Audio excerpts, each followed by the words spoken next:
Hello everybody, अस्सलाम वालेकुम। क्या हाल चाल, कैसे हैं आप सब। Welcome to the world of concepts. यहाँ पर आपके सारे कॉन्सेप्ट्स क्लियर किए जाएंगे। तो आज की वीडियो के अंदर हम शुरू करने जा रहे हैं सिंध बोर्ड का क्लास 11 का बुक का चैप्टर नंबर 3। अगर आपने चैप्टर नंबर 1 और 2 नहीं पढ़ा तो आप कमेंट करें, उसके भी लेक्चर्स में प्रोवाइड कर दूंगा। तो लेक्चर शुरू करने से पहले वीडियो को लाइक करें और चैनल को सब्सक्राइब करें। तो चैप्टर का नाम है theories of covalent bonding and shape of molecules. तो कोवलेंट, अब यहाँ पर आप देखें कोवलेंट बॉन्डिंग जो है उसके अंदर बॉन्डिंग क्या होती है। सीरीज की तरफ हम बाद में चलेंगे, शेयर्स भी बाद में हम पढ़ेंगे मॉलिक्यूल्स के। बॉन्डिंग क्या होती है, तो बॉन्डिंग जो है वो वर्ड लिया गया है बॉन्ड से। किससे लिया गया है? बॉन्ड से। बॉन्ड के बेसिकली दो टाइप्स होते हैं। एक होती है फिजिकल बॉन्ड। क्या होती है? एक टाइप होता है फिजिकल बॉन्ड, और जो दूसरा टाइप होता है उसे हम कहते हैं केमिकल बॉन्ड। क्या कहते हैं? Chemical bond. ये दो बेसिकली टाइप्स होते हैं बॉन्ड के। तो हम इसके बारे में हम पढ़ते हैं। पहले हम यहाँ पर पैराग्राफ देख रहे हैं, पैराग्राफ के अंदर क्या है। तो after getting detail study about the structure of an atom in previous chapter, the next investigation is why and how atoms combine and produce molecules. अब हम पढ़ेंगे कि हमने पीछे एटम के स्ट्रक्चर को पढ़ लिया। अब हम पढ़ेंगे कि एटम्स वो होते हैं, वो कंबाइन होते हैं और प्रोड्यूस करते हैं मॉलिक्यूल। कैसे होते हैं, क्यों होते हैं, किस वजह से वो कंबाइन होते हैं, मॉलिक्यूल फॉर्म करते हैं। तो आज की वीडियो के अंदर हम ये पढ़ेंगे, या चैप्टर के अंदर हम ये पढ़ेंगे। अब यहाँ से लेके यहाँ तक जो है वो आपको बाद में समझ में आएगा, जब तक आपको यहाँ से लेके यहाँ तक नहीं समझ में आ जाता। तो हम पहले ये पढ़ते हैं। अब मैंने आपको एक वर्ड यूज किया था, जिसका नाम, जो वर्ड मैंने यूज किया था पहले, क्या नाम था? बॉन्ड था। उसका नाम क्या था? बॉन्ड। तो बेसिकली ये है बॉन्ड की डेफिनेशन। क्या है? The word the attractive forces that holds atoms together in a compound is known as chemical bond। अब बॉन्ड की बेसिकली दो टाइप्स होती हैं। फर्स्ट फर्स्ट क्या होती है? फिजिकल होती है। सेकंड क्या होती है? केमिकल होती है। मैंने आपको दोनों टाइप्स बता दी। अब केमिकल बॉन्ड जो होती है वो क्या होती है? फिजिकल तो हम नहीं पढ़ेंगे। फिजिकल बॉन्ड बेसिकली होती है वंडरवाल बॉन्डिंग। सही है। आप वो आगे वो आएगा चैप्टर, उसके अंदर हम कवर करेंगे। तो ये क्या है? ये केमिकल बॉन्ड है, सेकंड नंबर टॉपिक। अब केमिकल बॉन्ड जो होती है वो क्या होती है? केमिकल बॉन्ड कहें या बॉन्ड कहें, बात एक ही है। अब केमिकल बॉन्ड क्या है? ये एक अट्रैक्टिव फोर्सेज होती है। क्या होती है? एक अट्रैक्टिव फोर्स होती है जो होल्ड करती है एटम्स को टुगेदर, किसी भी कंपाउंड के अंदर या किसी भी मॉलिक्यूल के अंदर। तो उस अट्रैक्टिव फोर्स को हम कहते हैं केमिकल बॉन्ड। क्या कहते हैं? Chemical bond. बेसिकली बॉन्ड की डेफिनेशन ये होती है। अब देखो भाई, मैंने क्या किया, कंसिडर किया एक एटम, दूसरा एटम, ये इसका न्यूक्लियस, ये इसका न्यूक्लियस। अब इन दोनों के बीच के अंदर एक फोर्स क्रिएट होगी जिसे हम कहते हैं अट्रैक्टिव फोर्स, जो इन दोनों एटम्स को क्या करेगी? कंबाइन करेगी और क्या करेगी? मॉलिक्यूल फॉर्म करेगी। क्या करेगी? मॉलिक्यूल को फॉर्म करेगी।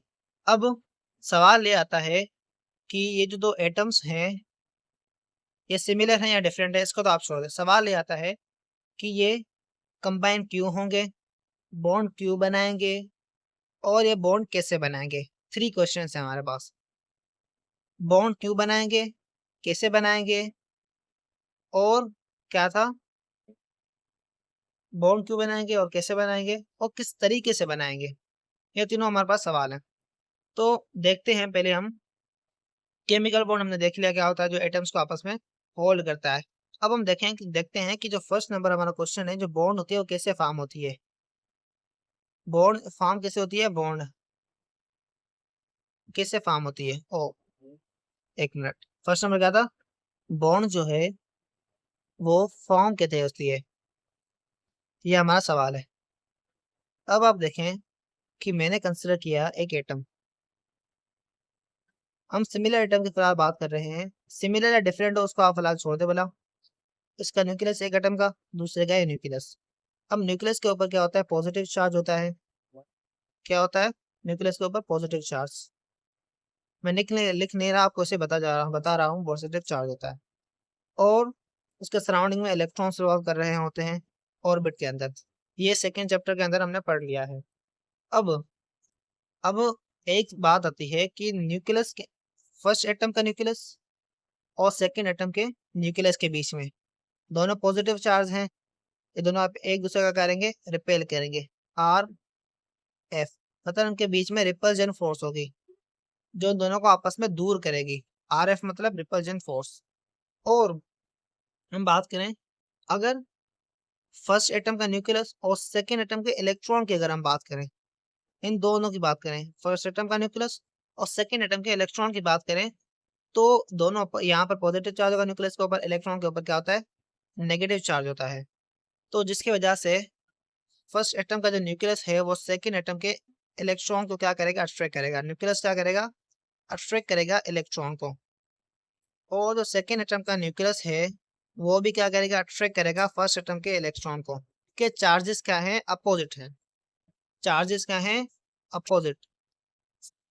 आपने पढ़ा होगा कि पॉजिटिव ने पॉजिटिव पॉजिटिव एक दूसरे को रिपेल करते हैं, मगर और नेगेटिव नेगेटिव भी जो होते हैं वो एक दूसरे को रिपेल करते हैं, मगर पॉजिटिव नेगेटिव एक दूसरे को अट्रैक्ट करते हैं और नेगेटिव और पॉजिटिव चार्जेस जो होती है वो एक दूसरे को अट्रैक्ट करती हैं।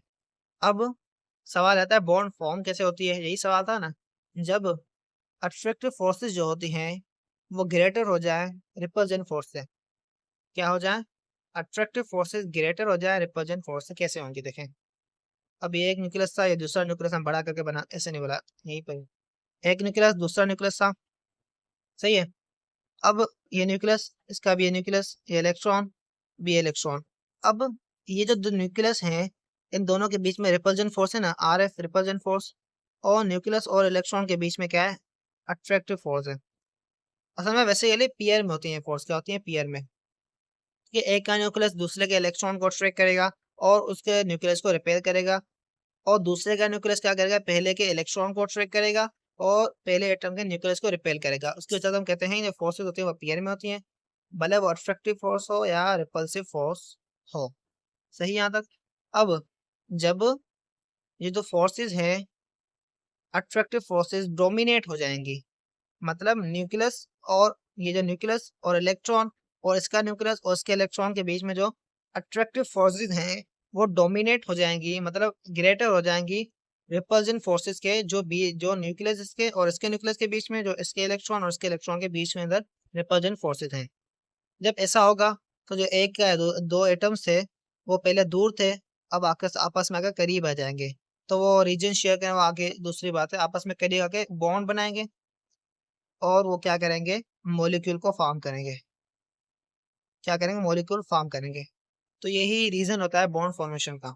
अब यही रीजन था बॉन्ड कैसे फॉर्म होती है। अब दूसरा सवाल है बॉन्ड क्यों फॉर्म होती है, क्यों क्यों फॉर्म होती है, वाई वाई बॉन्ड फॉर्म कैसे होती है। बिकॉज जो एटम्स होते हैं उनकी जो एनर्जी होती है, क्या होती है, एनर्जी ग्रेटर होती है देन एक मॉलिक्यूल हमने कंसिडर किया, देन मॉलिक्यूल की एनर्जी के। किसके, मॉलिक्यूल की एनर्जी लेस होती है और एटम की एनर्जी ग्रेटर होती है। आया समझ में। एटम्स की जो एनर्जी होती है वो हाई होती है और मॉलिक्यूल्स की एनर्जी लेस होती है। यहाँ तक आया समझ में। अब फिर भी क्यों फॉर्म करते हैं, एनर्जी भले हाई हो लो तो एनर्जी का क्या फर्क है, क्योंकि हर चीज दुनिया के अंदर स्टेबल होना चाहती है। क्या स्टेबल होना चाहती है, जिसकी वजह से वो जो कुछ भी करेगी, करना चाहेगी वो करेगी। स्टेबल होने के लिए वो हर चीज कुछ ना कुछ करेगी। तो आप भी स्टेबल होने के लिए पैसा कमाते हैं, घर में सुकून लाते हैं। इसी तरह एटम्स जो होते हैं वो स्टेबल होने के लिए आपस में बॉन्ड बना लेते हैं। क्या करते हैं, बॉन्ड बना लेते हैं। अब एटम्स की एनर्जी क्या होती है, ग्रेटर होती है, और जो मॉलिक्यूल फॉर्म होता है उसकी जो एनर्जी होती है वो लेस होती है, जिसकी वजह से हम कहते हैं कि जो एटम है वो लेस स्टेबल है और जो मॉलिक्यूल है वो ग्रेटर स्टेबल है।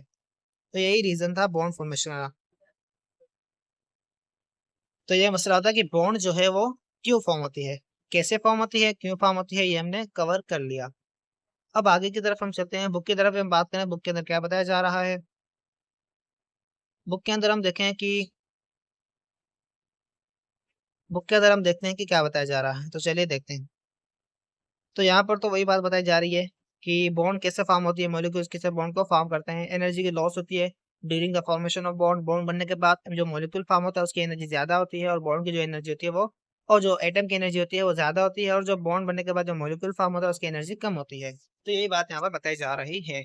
अब आगे देखें यहाँ से, क्या बताया जा रहा है। Study on a chemical bond formation came to materialize during early 20th century after electrons has been discovered. ये जो इलेक्ट्रॉन का डिस्कवर होने के बाद ही 20th सेंचुरी के आफ्टर ही बॉन्ड की जो हमें केमिकल बॉन्ड के बारे में हमें पता चला था। लुइस तो था, उसने हमें कॉन्सेप्ट दिया था वैलेंसी के बारे में। वैलेंसी क्या होती है आपने 9th क्लास के अंदर पढ़ी होगी। एंड बताया कि electrons and atoms are responsible for chemical bond. Electron से रिस्पॉन्सिबल थे, सही है। कोई भी बॉन्ड बनती है तो उसके अंदर जो इलेक्ट्रॉन होते हैं वही रिस्पॉन्सिबल होते हैं, वही बॉन्ड बनाते हैं। मगर केमिकल बॉन्ड, के अंदर या तो इलेक्ट्रॉन जो है वो ट्रांसफर होगा, या तो इलेक्ट्रॉन वो है शेयर होगा। मगर जो फिजिकल बॉन्ड होती है उसके अंदर ना ही ट्रांसफर ऑफ इलेक्ट्रॉन होता है, ना ही शेयर ऑफ इलेक्ट्रॉन होता है। अब electronic theory of chemical bonding which is proposed independently by Cosil and Lewis tells that the chemical bond is formed between two atoms to acquire noble gas configuration. Almost of atoms of almost gases or element have incomplete outer shell to tend to complete their outer shell by the chemical combination with other atoms. It can be done either by sharing or transfer of electron. Atoms of noble gas are extremely stable due to the combination of duplet or completion of duplet and octet rule.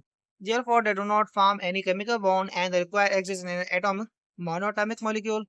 Require मतलब remain exist in atomic state which is monoatomic molecule. Now the concept of ionic bond formation is quite simple and understandable. However, the way of covalent bond form as well as the shape of molecules can be understood on the basis of various theories. अब देखें यहाँ पर कि मैंने आपको दो reason बताए bond क्यों फॉर्म होती है और कैसे फॉर्म होती है। तीसरा रीजन क्या है, जो एटम्स होते हैं वो बॉन्ड फॉर्म क्यों करते हैं, क्योंकि वो जो लास्ट ग्रुप होता है 8 ग्रुप, उसकी कॉन्फ़िगरेशन हासिल करने के लिए, इलेक्ट्रॉनिक कॉन्फ़िगरेशन हासिल करने के लिए, वो कौन सी है, नोबेल गैस कॉन्फ़िगरेशन। क्योंकि उनका ऑक्टेट और डुप्लेट क्या होता है, पूरा होता है। क्या होता है, ऑक्टेट और डुप्लेट उनका पूरा होता है। किनका होता है, नोबेल गैसेस का। जिसकी वजह से नोबेल गैसेस जो होती हैं वो क्या होती हैं, स्टेबल होती है। ऑक्टेट डुप्लेट मतलब उनके वैलेंस शेल के अंदर 2 इलेक्ट्रॉन होते हैं और 8 होते हैं। अब 2 तो हीलियम के अंदर होंगे, 8 जो होंगे वो बाकी एटम्स के अंदर होते हैं।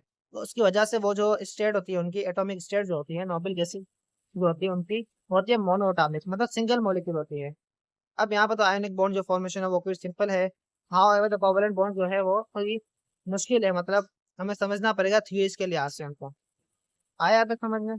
अब लास्ट थिंग इज दैट जो केमिकल बॉन्ड होती है दो एटम्स के बीच में वो इलेक्ट्रॉन के ऊपर डिपेंड करती हैं, और जो फिजिकल बॉन्ड होती है वो जस्ट क्या होती है, अट्रैक्टिव फोर्सेस होती है उनके बीच में। यहाँ पर फोर्सेस होती हैं मगर ट्रांसफर ऑफ इलेक्ट्रॉन होता है। आया यहाँ तक समझ में। बाकी वही चीज़ थी। अगर लेक्चर समझ में आया हो तो चैनल को लाइक करें और सब्सक्राइब करें। मिलते हैं नेक्स्ट वीडियो के अंदर, तब तक के लिए गुड।